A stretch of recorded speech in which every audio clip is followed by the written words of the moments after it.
আচ্ছা, জানেন কি শ্রীকৃষ্ণের মুকুটে ময়ূরের পালক কেন থাকে? এর পেছনে আছে এক অপূর্ব কাহিনী। চলুন শোনা যাক। একদিন বৃন্দাবনের বনে কৃষ্ণ বংশী বাজাচ্ছিলেন।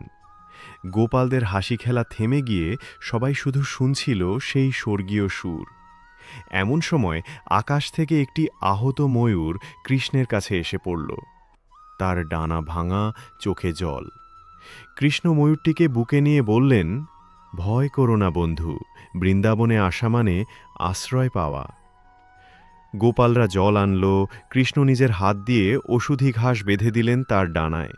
কয়েকদিন যত্নে ময়ূর সুস্থ হল।